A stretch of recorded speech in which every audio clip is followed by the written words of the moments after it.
Hello, ladies and gentlemen. It's a chess show on Pod TV. My name is Sasha Star, and we have today Professor Ken Regan. Welcome to the show, Ken. Thank you very much. Always a pleasure to come on. I'm in my office on campus now. Oh my God, I can see that. What's behind you? And Jim Eat from Eat Foundation. Welcome to the show, Jim. Thank you, Sasha. I have this screen behind me because my office is even messier than Ken's. Okay.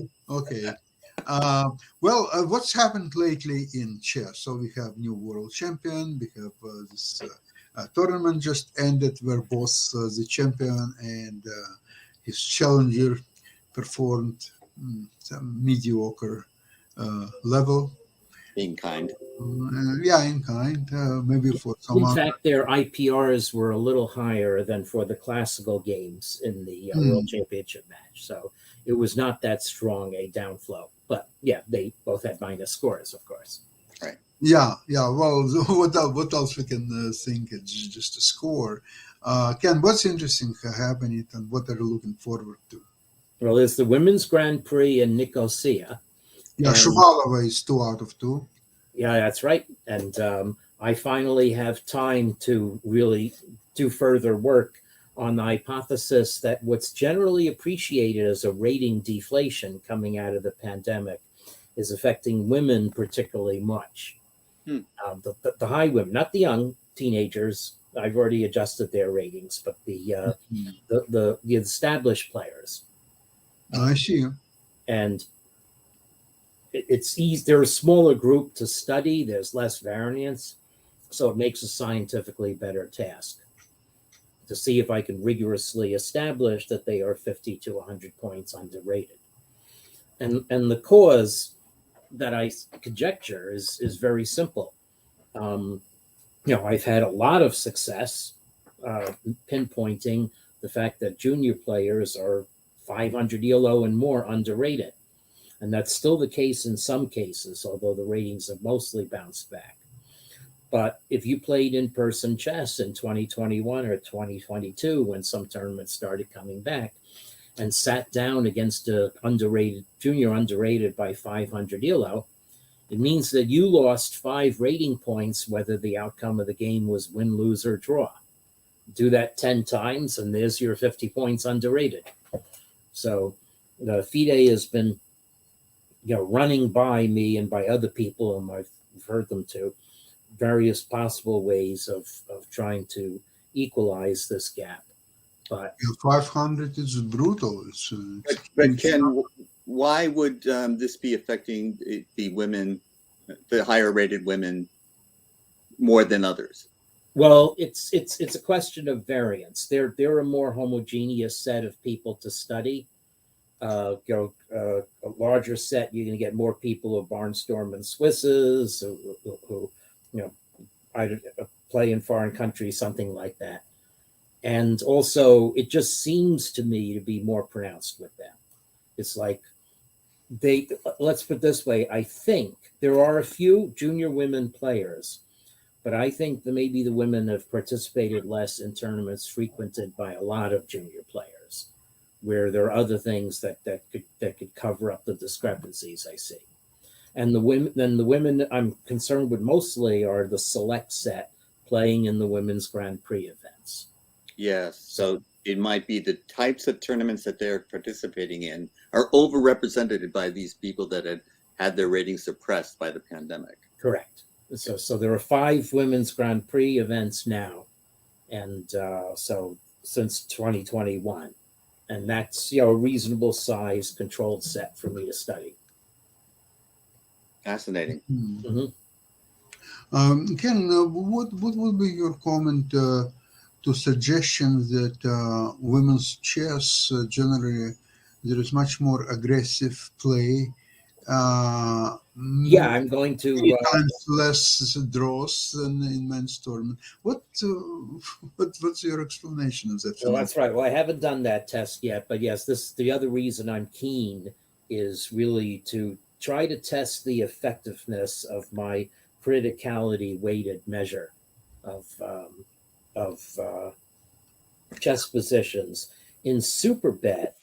there were some indications. So one thing is, Caruana evidently made his games very easy for him to play, because the measure of hazard that I get was the equivalent of 40 fewer moves than he played.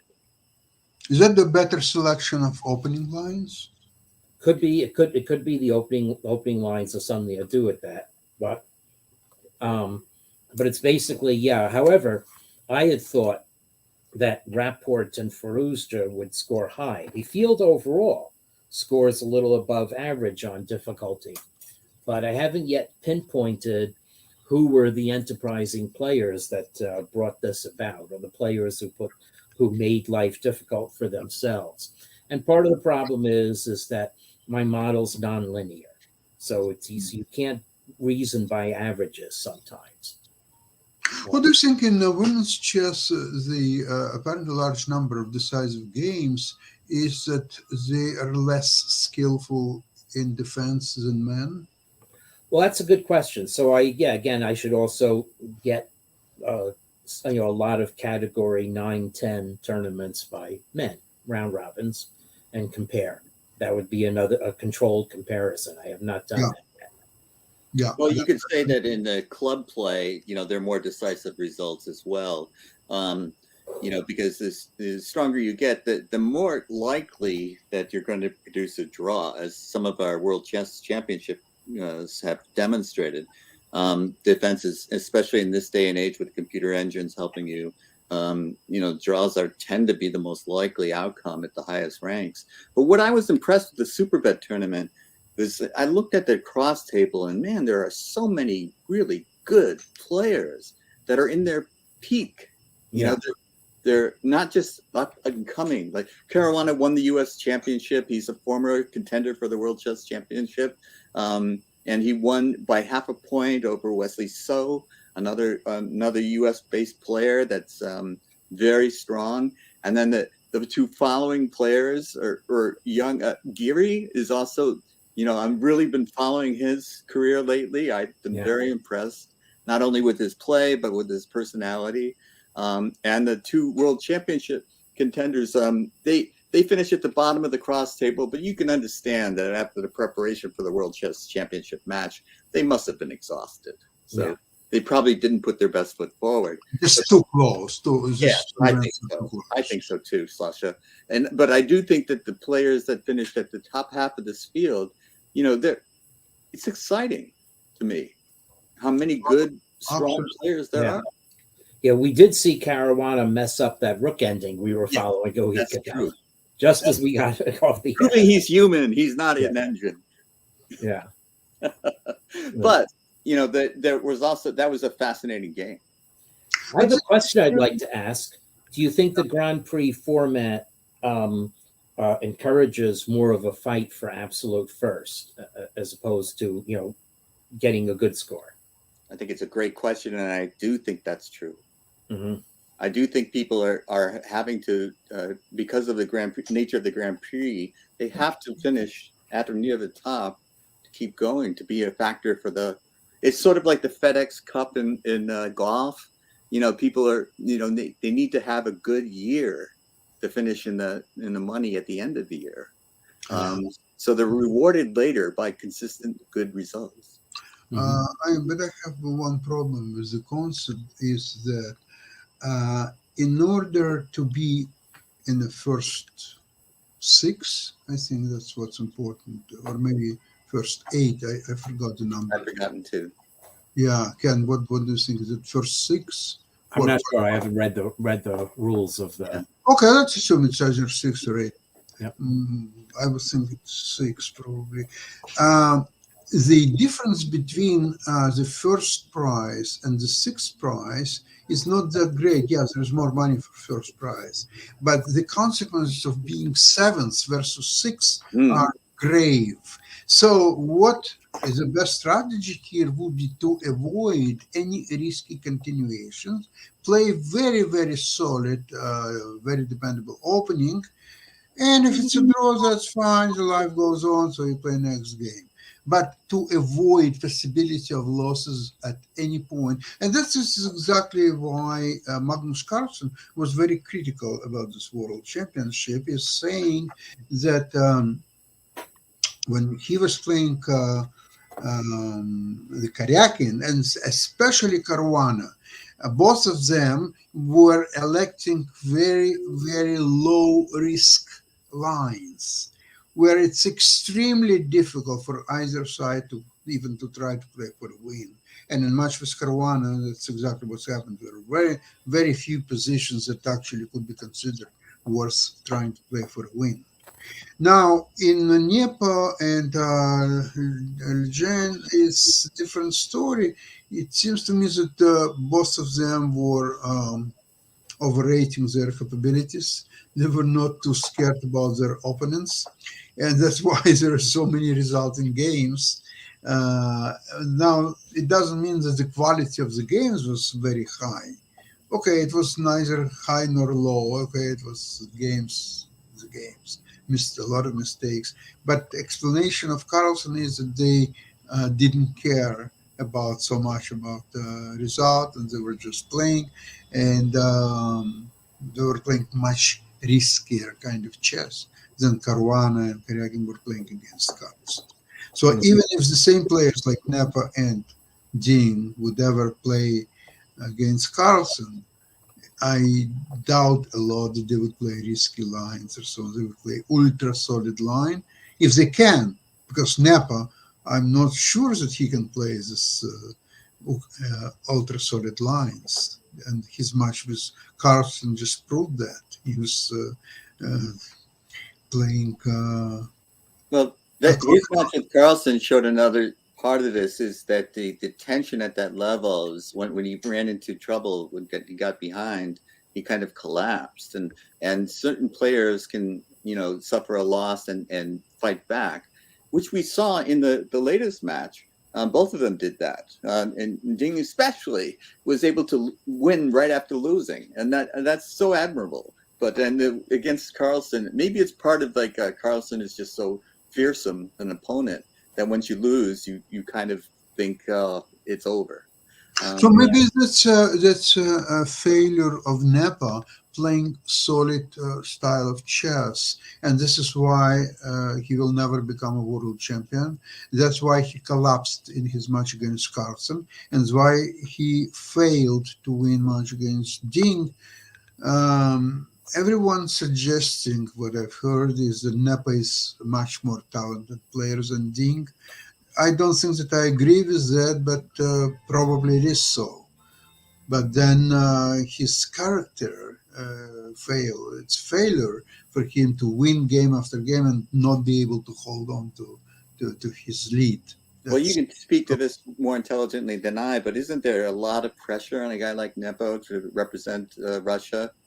And so that any loss is far, the consequences of a loss are, everybody hates losing, but there's more repercussions for him losing than others. Yeah, either that feeling is splintered or it has magnified. So yeah, I just think that there's a lot of pressure on him that wouldn't be on a different player from a different country. Mm-hmm. But between you and me, it's a self-inflicting pressure. That's true. Nepa is doing financially extremely well. He was paid good money with Carlsen's match. He's winning tournaments online, offline, and getting prizes here and there. Say 50,000, 30,000, 25,000, and so on and on. But we know the history of the Russian players that failed against Fischer, as you've documented for us in the past, Sasha. And I do believe it. Do you think that is no longer the case? No, that's no longer the case, because people in Russia, they don't care about chess, period. Chess, when it was the epicenter of chess life on the planet, right? Soviet Union, today is definitely not the case. A lot of people don't care about, they don't know who's the world champion, neither they care who's the world champion. That's news to me. No. The chess culture of Russia is done. Period. Wow. Yeah, it's what? done. The chess culture in Russia is done. It's a thing of the past. Glorious past, I must say, starting from Petrov, Chigorin, Alokhin, and so on and on and on and on. Now it's all gone. The NEPA, very few people even don't know who he is. And they don't care actually who he is. And this Russian Chess Federation, it's more instrument of money laundering than anything else. They provide these wealthy sponsors who throw money in the Russian Chess Federation and so on. And then Allegedly. it trickles down through the system, and that's all there is to it. But countries like Uzbekistan are on the rise. Because there is a genuine interest in chess. Yeah. That's why. The people they're genuinely interested in chess. Same as it was the case in Armenia not long ago. Yes. I don't think even Armenia is any longer chess country as it used to be. However, at least in Armenia, there is a chess education in schools. And historically speaking, they're very interested in chess. So is Georgia. Perhaps less so than before, but there is interest. Uzbekistan, yes, some Asian countries for sure. Now China is in the rise, just concerned. Yeah. Well, if they put their mind to it, if it becomes an instrument of propaganda, there's no holding them back, I would think. Now there are also some peculiar problems in Russia arising from the war against Ukraine. Is that the Russian people cannot travel as they used to before. That's correct. A lot of them are changing chess federations. Which are they're absolutely right. So same thing actually happening in tennis. A lot of tennis players change federations so they could play under whatever flag. Let's see, she's now in semifinals in Rome tournament. Yelena Rybakina, she represents Kazakhstan. She was born in Moscow, and even now she lives in Moscow. Is there a general brain drain, do you think? Is this true in science and other fields? Of course. I would think so. Oh my God! You can't even estimate how many millions of people from Russia left Russia, and the people who leave Russia, only those who are able to do that. Yes. So it means that people with education, people who know foreign languages, people who have money to travel. And it's not so easy that you bought ticket to Moscow, Paris, and in 2.5 hours you're in Paris. No, you have to travel to Georgia or Kazakhstan or Yerevan or Istanbul if you're lucky, and only from there you have to apply for a visa, and then you go somewhere else or so on. So the easiest way to avoid all this, and especially if you're a younger chess player, you can be stopped at the border and sent to serve in Russian army in Ukraine, and your chances for survival are not that great. And so it's a question of survival, really. So the brightest, the most able people, they are leaving Russia in droves. So who are staying in Russia? Mostly older people, alcoholics, impotents, and other undesirables. So this is a future of Russian population. So whether this type of people will be very much interested in chess, I doubt it very much. What a sad state of affairs. Yeah. After all the brilliance of the chess and the champions that they produce, to have this come to this. I've not had direct contact from the Russian Chess Federation like I would have every year before the pandemic. So. I can bet that in 10 years, if you will stop 100 people on the streets of Moscow or any other city, 99 of those, if not all 100, they wouldn't even know who is Alokhin, who is Botvinnik, who is Smyslov, and so on. This is when Hans Free used to say he didn't want to challenge the bus driver. Yeah. It was a different country, different people, different story. Yeah. Absolutely. Yeah. That's how true it is, and how quickly it's all changed. You remember, just say 2009, so it's only 14 years ago, I was in Moscow and I was present at the Michael Tal Memorial, which was superbly organized tournament with all the leading players at the time was playing, like Kramnik, Anand, Carlsen, just name it. There Yes. were probably 10 all the greatest players of today's chess. They were all playing in the tournament. Superb commentaries by Gena Sasonka, Peter Svidler, and others. And Isn't the term grandmaster supposed to come from Russia? The tournament there meant, over a century ago, where they were all the greatest players were assembled, and they Yes, called that's them the bizarre. grandmasters. Yeah. Conferred the term grandmaster. Yes, on 5. Yes. So it was a superb tournament. It was playing right in the center of Moscow. Oh, the history of Great facilities and so on. And look at what's happened in 14 years. Yeah. The chess in Russia is dying. All the leading grandmasters are already out of Russia, including Peter Svidler and Yes. many, well, Kramnik a long time ago, moved to Switzerland and so on. So there's no hope. And I think Nepa, if he has any brains, he will stop praise Putin and all the stuff, because he's lucky enough to be on the top of his game prior to the Ukrainian war.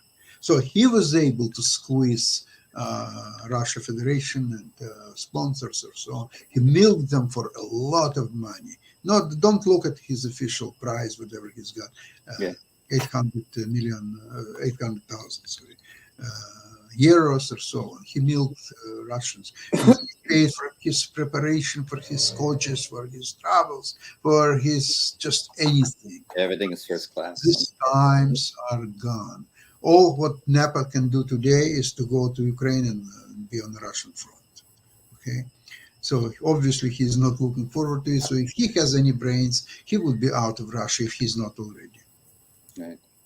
So, what countries do you think are on the rise? We would say China. After Anand won the championship, India certainly had a Absolutely. rise. Yeah. And we see with an effect in Norway. Chess is in the schools in Norway because Magnus is the world champion.